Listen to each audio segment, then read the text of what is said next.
দেশে ডেঙ্গুর প্রকোপ বাড়ছে। প্রতিদিনই নানা প্রান্ত থেকে ডেঙ্গু জ্বরে মৃত্যুর খবর আসছে।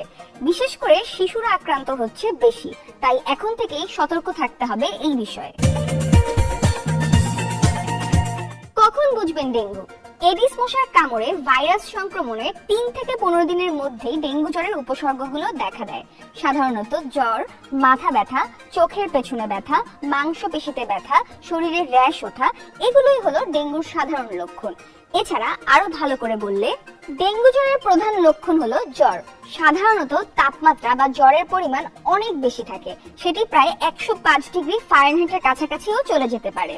এর সঙ্গে দেখা দিতে পারে বমি, মাথা ব্যথা ও শরীরের বিভিন্ন অংশে ব্যথা।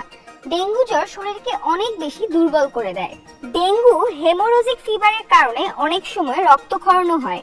4-5 দিন পর শরীরে র্যাশ বের হয়। দাঁত ব্রাশ করলে রক্তক্ষরণ হয়, নাক দিয়েও রক্তক্ষরণ হয়। এছাড়া প্রস্রাব পায়খানার সঙ্গেও রক্ত যেতে পারে। আর নারীদের পিরিয়ডকালীন সময়ে রক্তক্ষরণ স্বাভাবিকের চেয়ে বেশি হয়। এই লক্ষণগুলো দেখা দিলে কিংবা এই মৌসুমে জ্বর হলেই বিশেষজ্ঞদের পরামর্শ নিন, জেনে নিন করণীয়গুলো। আর আমাদের পরবর্তী পর্বগুলোর দিকেও নজর রাখুন।